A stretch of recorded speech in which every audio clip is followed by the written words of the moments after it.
Olá pessoal, que Deus abençoe a sua vida poderosamente. Hoje nós vamos para mais uma meditação no livro do Apocalipse, no capítulo de número 4, do versículo 6 ao versículo 11. Eu gostaria que você prestasse atenção, que você se alimentasse da palavra, que você se fortalecesse diante dessa meditação que nós vamos ter, tá certo? Então lá em Apocalipse capítulo 4, no versículo de número 6 ao 11, está escrito assim: E havia diante do trono um mar de vidro semelhante ao cristal, e no meio do trono e ao redor do trono, 4 animais, cheios de olhos por diante e por detrás. E o primeiro animal era semelhante a um leão, e o segundo animal semelhante a um bezerro. E tinha o terceiro animal o rosto como de homem. E o quarto animal era semelhante a uma águia voando. E os 4 animais tinham cada um de pé 6 asas, e ao redor e por dentro estavam cheios de olhos.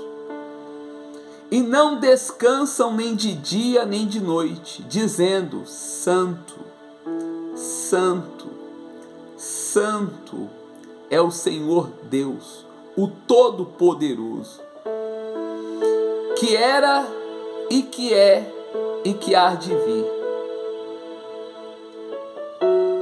E quando os animais davam glória e honra e ações de graças ao que estava assentado sobre o trono, ao que vive para todo sempre, os 24 anciãos prostravam-se diante do que estava assentado sobre o trono e adoravam o que vive para todo sempre.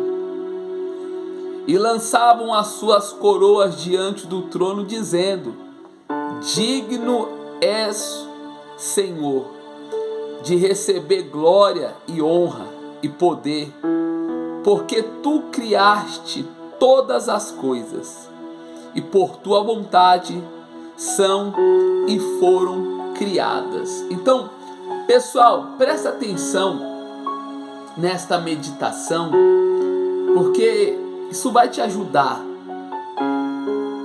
Olha só como que o apóstolo João,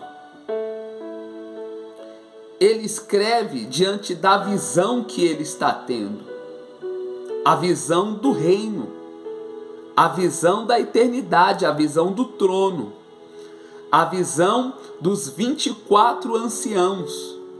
Ele está tendo a visão dos 4 animais, mar de vidro. Então, no versículo 6 fala assim: havia diante do trono um mar de vidro. O vidro fala de quê? Fala de transparência. Toda pessoa que quer alcançar a salvação, ela é uma pessoa transparente. É uma pessoa que a vida dela é um livro aberto. É aquele tipo de pessoa que não precisa ficar escondendo nada de ninguém. Porque o que ela é em público, ela é também no secreto. A transparência, ela precisa ser a característica de uma pessoa que se diz ser de Deus. E porque fala semelhante ao cristal, você vê que não era qualquer tipo de vidro, era algo muito maior, era semelhante ao cristal. Isso fala de quê? Fala de valor, fala de algo precioso. Fala para mim aquilo que é mais precioso do que a nossa alma. Não existe nada mais precioso do que a nossa alma. A nossa alma não tem preço, a nossa alma tem valor. Nós não podemos trocar ou vender a nossa alma por nada neste mundo, porque a nossa salvação foi comprada com preço de sangue. Foi através do sacrifício do Senhor Jesus que nós alcançamos a salvação nele. Então, o apóstolo João, ele está tendo essa visão. E ele fala que no meio do trono e ao redor do trono, 4 animais, cheios de olhos por diante e por detrás. Eu quero falar a respeito desses animais para você, que talvez você nunca percebeu ou nunca estudou a respeito disso, ninguém nunca falou isso para você, mas esses 4 animais, eles estão registrados nos 4 evangelhos: Mateus, Marcos, Lucas e João. Os 4 evangelistas que foram usados por Deus para escreverem esses livros, eles falam a respeito desses 4 animais que o Senhor Jesus revela para o apóstolo João. Então, olha só que interessante. No versículo de número 6 e 8 do capítulo 4 no livro do Apocalipse, fala assim: e também no meio do trono e à volta do trono, 4 seres viventes, cheios de olhos por diante e por detrás. O primeiro ser vivente é semelhante ao leão. Olha só que interessante. Os evangelistas, eles vão falar a respeito desses animais. O segundo, semelhante ao novilho. O terceiro tem um rosto como de homem. E o quarto ser vivente é semelhante à águia quando está voando. E os 4 seres viventes, tendo cada um deles respectivamente 6 asas, estão cheios de olhos ao redor e por dentro.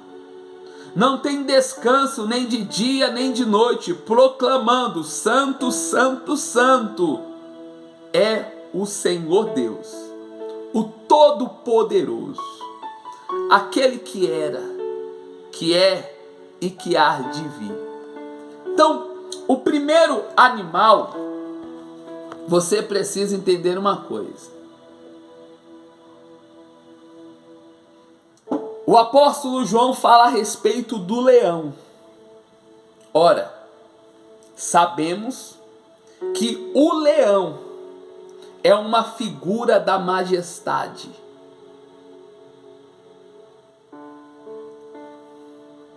Não só apenas da majestade, como também da força.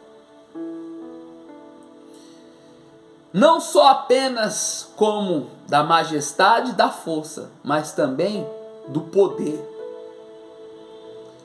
Ele fala a respeito do Criador, que simboliza o Senhor Jesus. Lá em Romanos, capítulo de número 11, versículo de número 36, está escrito assim: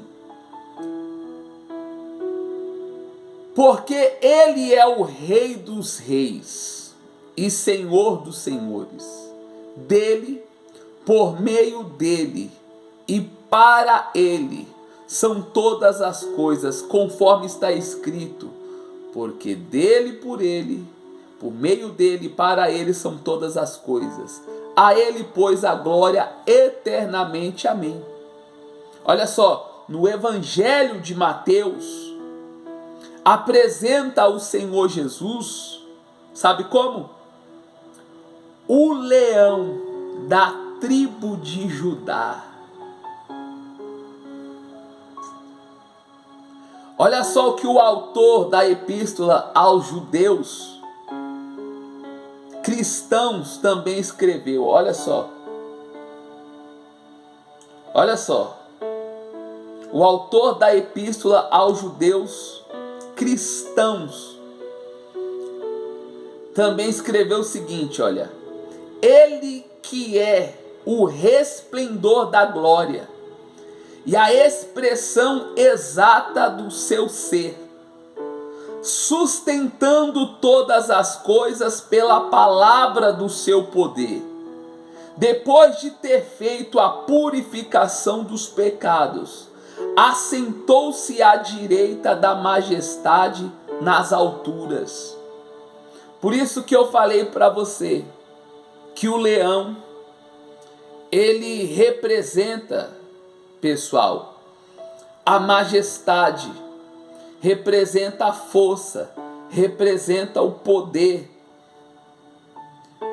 É o símbolo do próprio Senhor Jesus, porque o Senhor Jesus, ele é o leão da tribo de Judá, como está registrado no Evangelho de Mateus.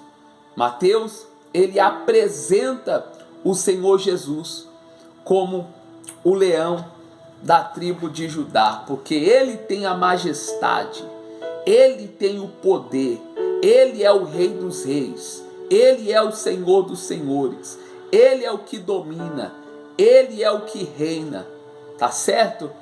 Agora, o segundo ser vivente é semelhante a um novilho. Olha que interessante.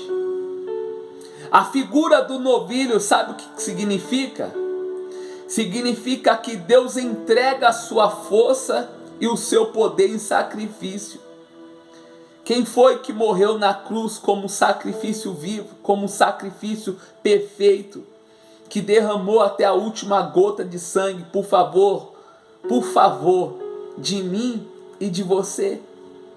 Quem é o Cordeiro de Deus que tira o pecado do mundo? Porque no passado as pessoas, para elas terem o perdão de seus pecados, tinham que se sacrificar um novilho. Só que o Senhor Jesus, ele foi esse sacrifício. Deus fala assim a respeito da figura do novilho, que significa que Deus entrega a sua força e o seu poder em sacrifício, pois ele mesmo se deixou sacrificar.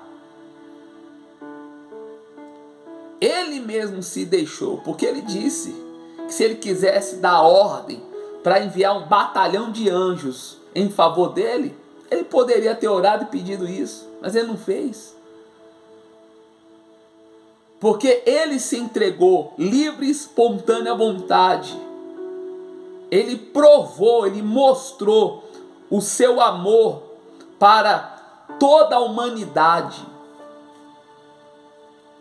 E você vê que lá no Evangelho de Marcos, apresenta o Senhor Jesus como o servo que se fez sacrifício pelo pecado, tendo o novilho como animal sacrificial.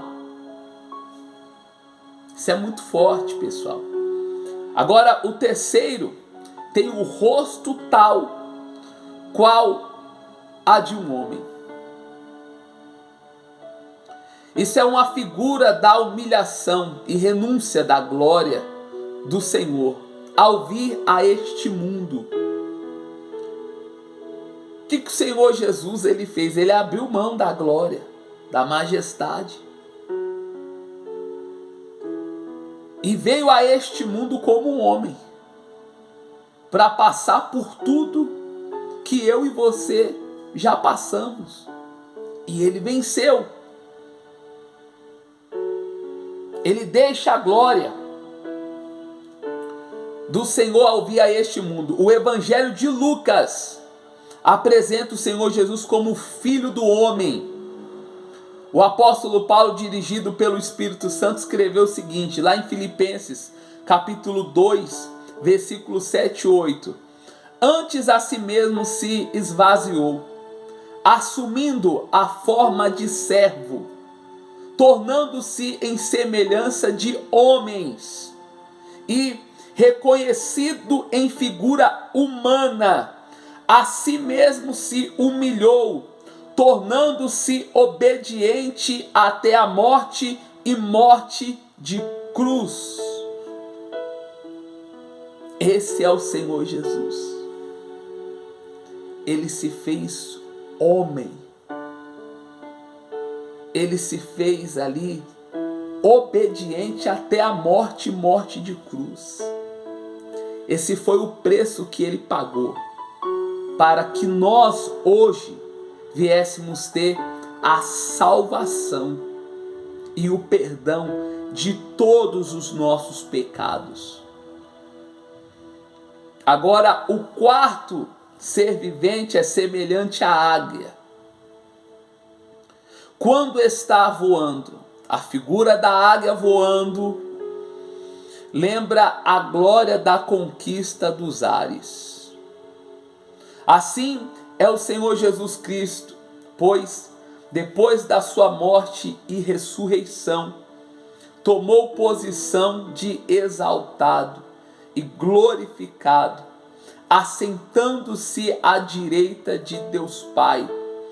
O Evangelho de João apresenta o Senhor Jesus como o único capaz de levar o ser humano ao céu. Os quatro seres viventes, portanto, mostram como Deus se inclina, fala e se entrega pelo mundo. Estes seres viventes, embora com características de Deus, aqui se manifestam como querubins. Eles têm asas demonstrando com isso que Deus age em todos os lugares e ininterruptamente. Também o profeta Ezequiel os viu com asas indo por todas as direções. Isso significa que Deus está em todos os lugares, ou seja, que Ele é onipotente, que Ele é também onipresente.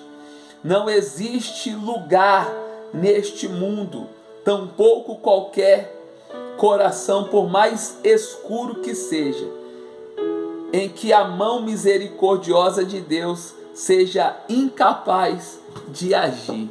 Não é forte, pessoal? Fique com essa meditação. Espero que essa palavra venha te fortalecer e que você não se esqueça nunca que o único que é digno de toda a honra e toda a glória é o Senhor Jesus.